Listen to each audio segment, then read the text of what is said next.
Hello students, my name is Ritesh and I am from Science Study Center and Young Minds Academy.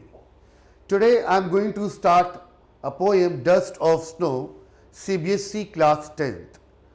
I'll explain you the whole poem and I'll tell you the poetic devices and the short summary of this poem. Let's begin. The way a crow shook down on me the dust of snow from a hemlock tree. Now shook means shake, हिलना. And वे तरीका किसी चीज का manner. And hemlock is a poisonous tree with small white flowers. मतलब एक ऐसा पेड़ जो कि जहरीला हो और उसके ऊपर फूल वाइट कलर के हों. अब समझते हैं पोएट इस स्टैंजा में हमें क्या बताना चाह रहे हैं. The poet is set in the scene where poet is in a bad mood. मतलब ये जो पोएम लिखी गई है इसमें पोएट बताना चाह रहे हैं कि पोएट जो है वो बहुत ही बैड मूड में है. इस पोएम में जो पोएट है जो बता रहे वो बहुत ही बैड मूड में है. And is walking by a tree. और वो एक पेड़ के पास से गुजर रहे हैं. और वो पेड़ कौन सा? Hemlock tree, a poisonous tree with white flowers. As he passes by, जैसे ही वो गुजरते हैं उस पेड़ के पास से, a crow happens to throw some snow dust on him. मतलब जो क्रो है जो उस पेड़ उस हेमलॉक ट्री के ऊपर बैठा हुआ है उससे थोड़ा क्या गिरता है? स्नो गिरता है. किसके ऊपर? पोएट के ऊपर. Whether it falls on his head और शोल्डर. अब या तो वो उनके सिर पे गिरा हो या शोल्डर पे गिरा हो, दैट वी डोंट नो. वो पोएट ने हमें नहीं बताया. There is no specific mention in the poem. ये पोएम में कहीं नहीं बताया गया है कि उनके हेड पे गिरा या शोल्डर पे गिरा. Also the readers are left in doubt about the bird specific action. और क्रो ने ऐसा क्यों किया यह भी हमें इस पोएम में नहीं पता चलता है. Whether the crow was landing, शायद वो क्रो उस पेड़ पे आके बैठ रहा हो. शिवरिंग विथ कोल्ड, ठंड से कांप रहा हो. या रीएडजस्टिंग इटसेल्फ ऑन द ब्रांच, या ब्रांच पे अपने आप को सही से एडजस्ट कर रहा हो. और टेकिंग ऑफ, या उड़ने वाला हो. इन चारों में से कोई भी बात हो सकती है जिसकी वजह से वो स्नो, वो डस्ट ऑफ स्नो उस पोएट के ऊपर गिरी. It happened to send some particles of snow upon the author. Here, the two agents of nature. अब two agents of nature, प्रकृति की दो चीजें हमें पता चलती हैं. एक पहला हेमलॉक ट्री और दूसरा क्रो. ये दोनों चीजें क्या सिग्निफाई करते हैं? सैडनेस. क्यों? क्योंकि हेमलॉक ट्री ये एक पॉइजनस ट्री है, एक जहरीला पेड़ है. तो जहरीला पेड़ किसी के जीवन में खुशियां लेके नहीं आता. और क्रो, कौवा, जिसको हम लोग हमारे यहाँ जब किसी की डेथ हो जाती है तो हम लोग खाना जो देते हैं अपने पूर्वजों को सोच के क्रो को देते हैं. तो क्रो और हेमलॉक ट्री सिग्निफाइज सैडनेस, वो दुख दर्शा रहा है. And gloom, just like the poet's mood was in the opening scene. उसी तरीके से जैसे पोएट का स्टार्टिंग से मूड था. पोएट का मूड कैसा था? बहुत ही खराब था, बैड मूड था. आगे बढ़ते हैं. Has given my heart a change of mood, present and saved some part of a day I had rued. अब यहां पे पोएट ने बोला a change of mood. Change of mood, जो उसका मूड खराब था उस सिचुएशन अचानक उसका मूड बदल जाता है. बैड से उसका कॉन्ट्ररी अपोजिट क्या होगा? Good. And saved some part. Saved मतलब कोई चीज बर्बाद होने से बच जाती है. Of a day I had rued मतलब उसे बहुत ही दुख महसूस होता है. अब इसका मतलब समझते हैं हम लोग. फॉर रीजंस अननोन, कारण हमको नहीं मालूम कि पोएट का मूड क्यों खराब था. क्रो ने वो डस्ट ऑफ स्नो के ऊपर कैसे क्यों गिराई. The author was having a terrible day. Author का वो जो दिन था वो बहुत ही खराब था. But the falling of snow on his head, मगर जैसे ही उसके हेड के ऊपर वो snow, dust of snow Giri, lifted his mood instantly. अचानक से उसका मूड अच्छा हो जाता है. He had already spent his day in a bad mood. दिन गुजर चुका था लगभग बहुत ही खराब मूड से, but the rest of it was saved by the crow and the hemlock tree. मगर जो बाकी का जो दिन था जो कि खराब हो सकता था वो बच जाता है। किसकी वजह से? क्रो एंड हेमलॉक ट्री की वजह से। Generally hemlock tree and crow are use for negative references. अधिकतर हम लोग हेमलॉक जो कि एक जहरीला पेड़ है और क्रो इट्स नॉट अ कोई क्रो कोई पालता नहीं है, it's not a pet bird, तो इन लोग को हम लोग नेगेटिवली में ज्यादा यूज करते हैं।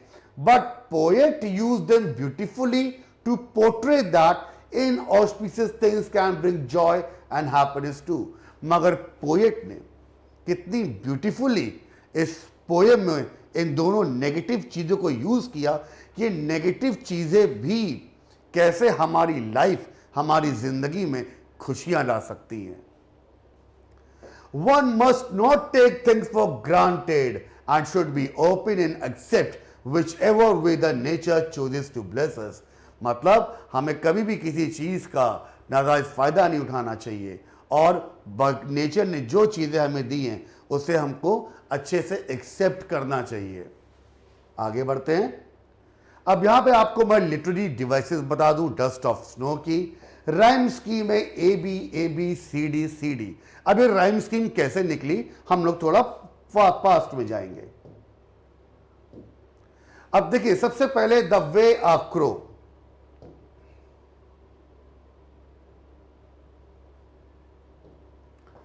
अब मैंने यहां का क्रो लिया और स्नो लिया, इसको हम लोग मान लेते हैं A, right, and shook down on me from a hemlock tree, ये हो गया B.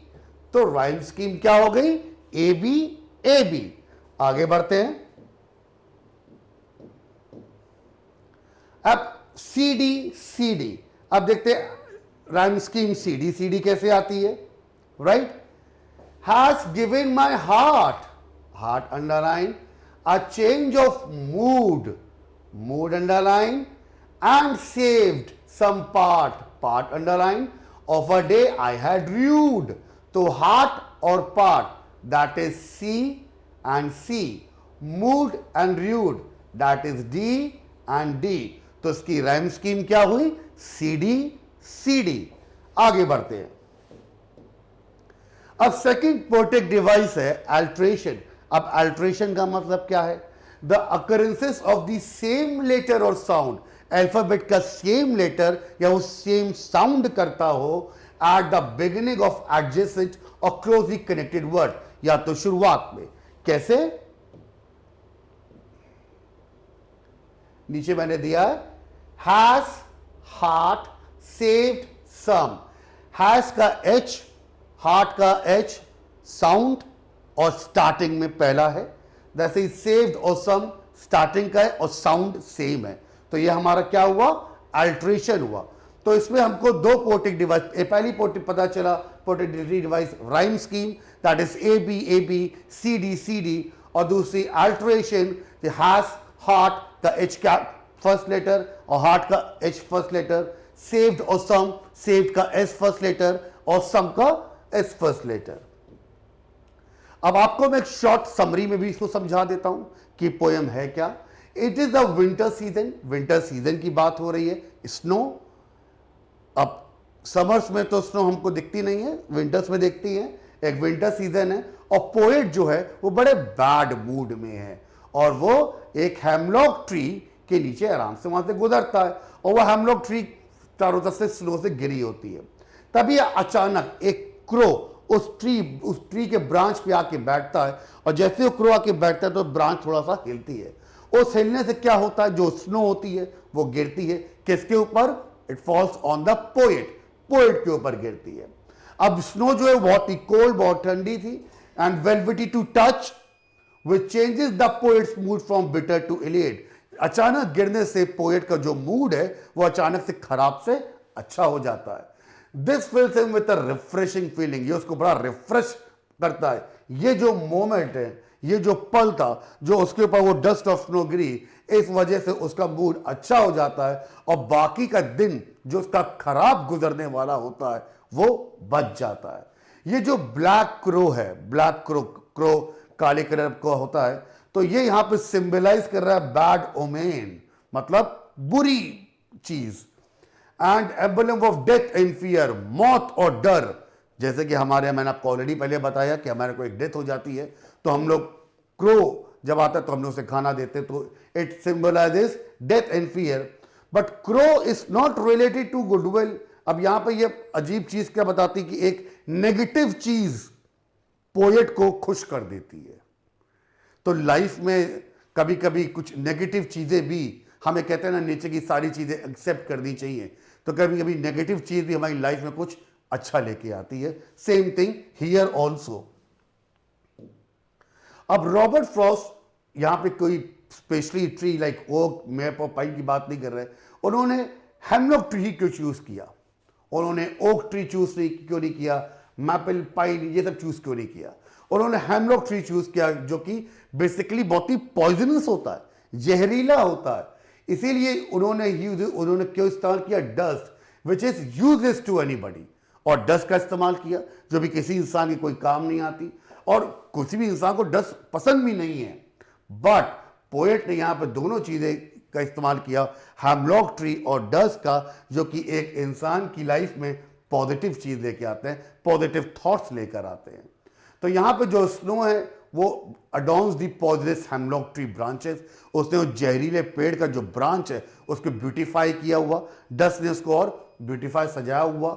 Shaken of bye scary crow, और उस क्रो के बैठने से, हिलने से वो डस्ट ऑफ स्नो पोएट के ऊपर गिर जाती है। तो ये जो हेमलॉक था जो कि पूरा कवर्ड था स्नो से, वाइट स्नो से, और जो एक इंसान था जो कि बहुत डिप्रेस था, हमारा पोएट, और ब्लैक क्रो जैसे ही स्नो उस पोएट के ऊपर डालता है, गिरता है, तो पोएट को कोल्ड फील होके उसका माइंड अचानक से बिल्कुल कन्वर्ट हो जाता है और उसका मूड अच्छा हो जाता है। तो यहाँ पे इस कॉन्ट्ररी में हमको क्या समझ में आता है कि जो वो पोएट था वो भूल जाता है कि वो दुखी था, और अब वो ये समझता है कि उसका जो बाकी जो बचा हुआ टाइम है अब वो तो अच्छा गुजरेगा। इट्स जस्ट ऑफ नो से, मतलब इन अ फ्रैक्शन ऑफ सेकेंड, एक पल में ही उसका मूड जो खराब था वो अचानक से अच्छा हो जाता है, सिर्फ उस डस्ट ऑफ स्नो उसके ऊपर गिरने से। तो जिंदगी में कभी भी कोई भी चीज़ हमारी लाइफ में होती है तो हमें उसके अंदर सिर्फ पॉजिटिव चीज़ ही ढूंढनी चाहिए, नेगेटिव चीज़ नहीं। अगर आप हर चीज़ में पॉजिटिव देखना स्टार्ट करेंगे तो बिलीव मी, आप कभी भी डिप्रेस नहीं होंगे, कभी भी आपका मूड खराब नहीं होगा। Same thing here also, and यही हमारे पोइट बताना भी चाह रहे हैं। तो पोइट यहाँ पे क्या मैसेज कन्वे करना चाह रहे हैं, that nothing in life is small, इस जिंदगी में कुछ छोटा नहीं है। Even travel things can bring positive changes in a life, छोटी सी छोटी चीजें भी हमारी जिंदगी में बदलाव ला सकती है, पॉजिटिव बदलाव ला सकती है। In addition to this it also shows that if we take thing positively in life, अगर हम जिंदगी में हर चीजों को पॉजिटिवली लेना स्टार्ट कर देंगे, situation do change for better, तो हालात और बेहतर होंगे। इवन द स्मॉल हेल्प और good gestures we do for others make large differences. किसी की छोटी सी भी मदद, किसी से अच्छा बिहेवियर भी लाइफ में बहुत बड़ा चेंज ला सकता है। तो इसीलिए काइंडनेस, अच्छाई जो हमें हमेशा करनी चाहिए, इससे एक इंसान और डे बाय डे ग्रो करता है और उसका फ्यूचर और ब्राइट होता है। और कोई भी चीज को देखना, समझना, अप्रिशिएट करना, छोटी छोटी चीजों को जिंदगी में, ये इससे हमारी लाइफ और खुश, हैप्पियर हो जाती है। तो बेसिकली इस पूरी पोयम का जो कंक्लूजन है, कंक्लूजन हमें क्या सिखाता है, हमें यह सिखाता है कि every small act in life, हर छोटे से छोटा काम हमारी सोल, हम लोग को मोटिवेट करता है और अच्छा करने के लिए। So my dear students, please make sure that try to help everyone, maybe younger or older, कोई बड़ा नहीं, कोई छोटा नहीं।